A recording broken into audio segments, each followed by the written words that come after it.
आज Doubtnut app download करें। Doubtnut पर अपने सभी गणित, रसायन विज्ञान, भौतिक विज्ञान और जीव विज्ञान के डाउट्स का करो सफाया। बस प्रश्न की फोटो खींचो, एक ही प्रश्न को क्रॉप करो और तुरंत वीडियो सोल्यूशन पाओ। अभी डाउनलोड करें। प्रश्न है, बिंदु H0 से गुजरने वाली एक ऊर्ध्वाधर रेखा दीर्घवृत्त x² + y² + 3 = 1 को बिंदुओं P तथा Q पर काटती है। माना कि बिंदुओं P व Q से दीर्घवृत्त की स्पर्श रेखाओं बिंदुओं R पर मिलती है। यदि त्रिभुज H त्रिभुज PQ यदि डेल्टा H त्रिभुज PQR का क्षेत्रफल डेल्टा1 बराबर मैक्सिमम H का मान 1/2 से 1 के बीच में है, तो डेल्टा H और डेल्टा 2 का मान है हमारे पास मिनिमम अर्थात न्यूनतम 1/2 H से 1 H का मान 1/2 से 1 के बीच में डेल्टा H, तब H/√5 डेल्टा 1 माइनस 8 डेल्टा 2 बराबर होगा यहाँ से। तो यहाँ से हमें दिया गया है एक दीर्घवृत्त। तो यदि हम दीर्घवृत्त की कल्पना करें तो यह हमारे पास कोई दीर्घवृत्त हो गया। अब यहाँ से इसके अक्ष मान लेते हैं, यह y अक्ष है यहाँ पर और यह अक्ष है हमारे पास x अक्ष और y अक्ष हमने यहाँ पर ले ली और यह हमारा कोई दीर्घवृत्त है जिसका केंद्र है मूल बिंदु यहाँ से। तो यहाँ से यदि हम देखें तो इससे ऊर्ध्वाधर एक रेखा जा रही है। ऊर्ध्वाधर रेखा से तात्पर्य हुआ यहाँ से कोई रेखा कुछ इस प्रकार जा रही है और बिंदु यहाँ से हमें दिया गया H0 बिंदु से होकर जाती है, अर्थात यहाँ से हमारे पास यह जो बिंदु होगा इसके निर्देशांक होंगे H0, यह x अक्ष तथा यह y अक्ष और यह हमारा दीर्घवृत्त है। तो यदि H0 से होकर जाती है तो यह रेखा इसको काट रही है, तो यह रेखा दो बिंदुओं पर काटती है। तो हमारे पास दीर्घवृत्त का समीकरण दिया गया है x² + 4 + y² / 3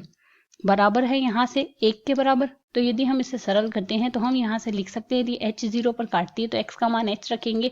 तो h² 4 और y के स्थान पर यहाँ से यह इसका निर्देशांक h और y का निर्देशांक कुछ और आएगा। ठीक इसी प्रकार x का निर्देशांक तो h आएगा, y का कुछ और आएगा। तो y के स्थान पर यदि y रहने दें तो यहाँ से y की घात 2 है, तो y की घात 2/3 बराबर 1 आएगा। पक्षांतरण कर लेते हैं तो y² बराबर लिखा जा सकता है, यहाँ से 3 वज्र गुणा में आएगा 1 माइनस h² 4। तो यहाँ से y का मान हमारे पास सरल करने पर आ जाएगा +/3/4 का यहाँ से वर्गमूल होगा तो 2 आएगा और 4 माइनस h² का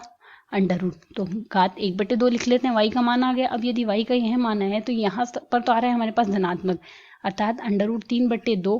और यहाँ से y माइनस h² की घात 1/2 और यहाँ से ऋणात्मक आएगा √3/2 y माइनस h² की घात 1/2। अब यदि हम यहाँ से देखें तो एक बाह्य बिंदु R से इस पर स्पर्श रेखाएं खींची जा रही है। यह बिंदु P है तथा यह बिंदु हमारे पास Q है। तो बाह्य बिंदु R ले लेते हैं, R से हमने P और Q पर स्पर्श रेखाएं खींच दी, तो हमारे पास यह त्रिभुज बन जाएगा PQR। तो PQR त्रिभुज का क्षेत्रफल है हमारे पास, त्रिभुज PQR का क्षेत्रफल। यहाँ से इसका क्षेत्रफल हमारे पास लिखा जा सकता है 1/2 गुणा आधार हो जाएगा यहाँ से हमारे पास PQ गुणा ऊंचाई हो जाएगी हमारे पास यह रेखा, तो यह हमारे पास आ जाएगी यहाँ से इस बिंदु को यहाँ से आधार गुणा ऊंचाई। तो इस बिंदु को यदि हम यहाँ से कुछ और नाम दे दें तो यहाँ से आधार गुणा ऊंचाई आ जाएगी। इस बिंदु को हम T नाम दे देते हैं यहाँ से, तो TR आधार गुणा ऊंचाई हो गई यहाँ से। तो यदि यहाँ से आधार का हम मान देखें तो आधार हमारे पास आ जाएगा 1/2 गुणा आधार है हमारे पास PQ, अर्थात इसके बीच की दूरी। अब यहाँ से दोनों बिंदुओं के निर्देशांक हमने निकाल लिए, तो इनके बीच की दूरी भी हम निकाल सकते हैं। तो यहाँ से PQ की लंबाई हमारे पास आ जाएगी यहाँ से x2 - x1 का स्क्वायर प्लस √y2 - y1 का स्क्वायर का √ आएगा यहाँ से। तो यहाँ से x2 - x1 का स्क्वायर h में से h जाएगा तो ये तो 0 आ जाएगा और y2 - y1 अर्थात 2 हो जाएगा, यहाँ से 2 से 2 कट जाएगा। तो इसका हम स्क्वायर का √ करेंगे तो ये का ये पद आ जाएगा यहाँ से √3 4 माइनस h का स्क्वायर की घात 1/2। यह तो हमारे पास PQ भुजा की लंबाई आ गई। अब यदि TR की लंबाई यहाँ से निकाले तो TR की लंबाई यहाँ से हमारे पास क्या आ जाएगी, TR हमारे पास यहाँ से लिखा जा सकता है, TR के लिए हम जानते हैं दीर्घवृत्त पर स्पर्श रेखा की समीकरण, क्योंकि दीर्घवृत्त पर स्पर्श रेखा की समीकरण, दीर्घवृत्त पर स्पर्श रेखा की समीकरण होती है x1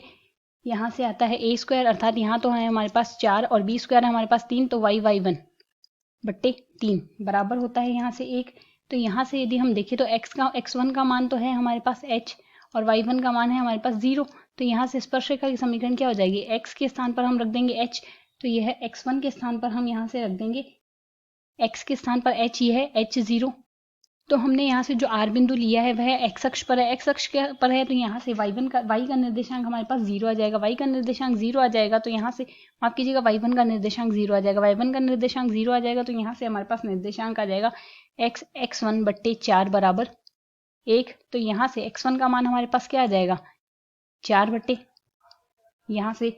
x का मान आ जाएगा यहाँ से हमारे पास 4/x1, और 4/x1 आ गया, तो x1 के स्थान पर हम h लिख सकते हैं, क्योंकि यह x1 का निर्देशांक तो यहाँ से h है ही, क्योंकि h से तो होकर जाती है ये, तो यहाँ से x का निर्देशांक आ जाएगा 4/h। अब 4/h आ गया, तो यहाँ से PQR का क्षेत्रफल हमारे पास क्या लिखा जा सकता है, यहाँ से x के स्थान पर हमारे पास दीर्घवृत्त से होकर जा रही है, तो यहाँ से हमने x का निर्देशांक निकाल लिया, तो TR की लंबाई यहाँ से क्या आ जाएगी x2 - x1 का स्क्वायर प्लस y2 - y1 का स्क्वायर, y यहाँ भी 0 है, यहाँ भी 0 है, तो यहाँ से हमारे पास y का मान तो 0 आ जाएगा, तो यहाँ से हमारे पास आ जाएगा y2 - y1 का स्क्वायर अर्थात 4/h माइनस, यहाँ से दूसरा निर्देशांक है हमारे पास, यहाँ से यदि यह निर्देशांक देखें तो यह है हमारे पास h, तो y/h minus 4/h minus h का स्क्वायर का अंडर रूट करेंगे तो यही मान आ जाएगा, यह आ गया हमारे पास TR का मान, तो यहाँ से TR का मान इसमें रख देंगे, हमारे पास हमने सूत्र लिखा है, तो TR का मान लिखने से आ जाएगा 4/h माइनस h। तो अब यदि इसे सरल करते हैं तो यहाँ से त्रिभुज PQR का क्षेत्रफल हमारे पास क्या आ जाएगा, यह आ जाएगा हमारे पास त्रिभुज PQR का क्षेत्रफल, तो इसे हम लिख सकते हैं डेल्टा, तो त्रिभुज PQR का क्षेत्रफल बराबर यहाँ से आ गया √3/2h गुणा y माइनस h के स्क्वायर की घात 3/2। अब हमें यहाँ से यह अधिकतम और न्यूनतम निकालना है, अधिकतम और न्यूनतम निकालने के लिए हम सबसे पहले इसका अवकलन करेंगे h के सापेक्ष, तो d डेल्टा/dh। तो यहाँ से हम जानते हैं हमारे पास यदि कोई भी फलन fx होता है, fx है, तो यहाँ से सबसे पहले इसका अवकलन किया जाता है, x के सापेक्ष बराबर 0 रखा जाता है, उसके बाद हम देखते हैं कि यह इसका अधिकतम और न्यूनतम मान क्या आएगा, और यदि यह यहाँ से हमारे पास वर्धमान और ह्रासमान फलन आ जाए उस हिसाब से भी हम देख सकते हैं, तो यहाँ से यदि हम इसका h के सापेक्ष अवकलन करेंगे तो यहाँ से हमारे पास मान आएगा 3/2, तो हमारे पास यह तो नियतांक है, यहाँ से h के पहले इसका अवकलन करेंगे, यहाँ से आएगा 3/2, 4 माइनस h स्क्वायर की घात 3/2 माइनस 1 अर्थात 1/2, और h स्क्वायर का अवकलन यहाँ से आएगा माइनस का 2h, माइनस यहाँ से h को इससे गुणा कर देंगे तो h आ गया ऐसा का ऐसा, माइनस h का अवकलन आएगा 1, और 4 माइनस h स्क्वायर की घात 3/2 ऐसा का ऐसा आ जाएगा, बट्टे यहाँ से आ जाएगा हमारे पास h की घात 2, क्योंकि हम जानते हैं यदि u/v के अनुसार हमारे पास कोई फलन दिया गया है तो सबसे पहले इसका जब हम अवकलन करते हैं x के सापेक्ष, तो सबसे पहले हम u का अवकलन करेंगे, v को ऐसा कैसा रहने देंगे, माइनस v का अवकलन करेंगे, u को ऐसा कैसा रहने देंगे, बट्टे v का स्क्वायर आता है, तो ठीक इसी प्रकार हमने यहाँ से किया। अब यदि इसे हम सरल करते हैं तो यह हमारे पास यहाँ से लिखा जा सकता है h स्क्वायर से h स्क्वायर यहाँ कट जाएगा, और यहाँ से हम सरल करके इसे लिख सकते हैं √3/2, यहाँ से हमारे पास आ जाएगा 3/2 माइनस 2 साथ में आएगा तो 2 से 2 कट जाना है, और यहाँ से हमारे पास आ जाएगा 4 माइनस h की स्क्वायर की घात 1/2, और यहाँ से माइनस 4 माइनस h की स्क्वायर की घात 3/2 बट्टे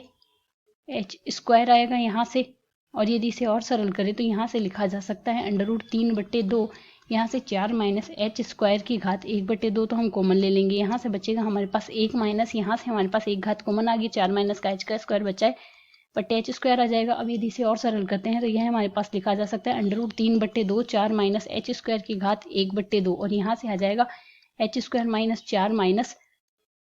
4 प्लस h स्क्वायर बट्टे यहाँ से आ गया h स्क्वायर। तो यदि हम इसे सरल करें तो हम यहाँ से लिख सकते हैं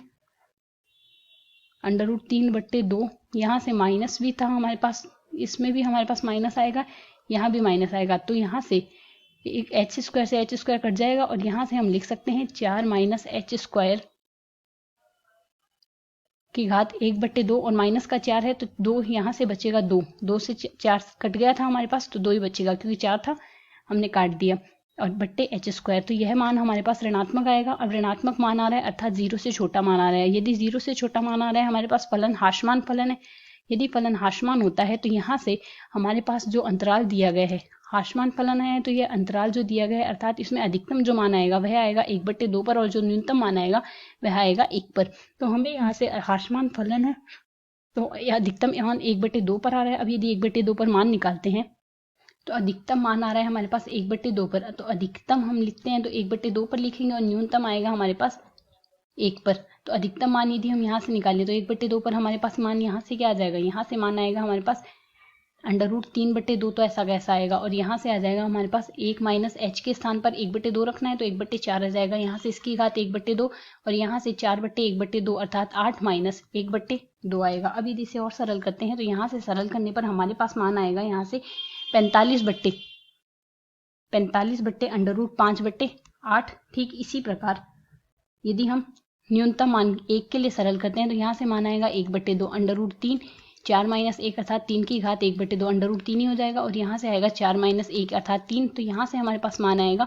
3 यहाँ से आ जाएगा 9/2। तो यहाँ से हमने दोनों मान निकाल लिए। अब दोनों मान निकाल कर हमें यहाँ से इस फलन में रखने हैं, तो यहाँ से इस फलन में मान रखते हैं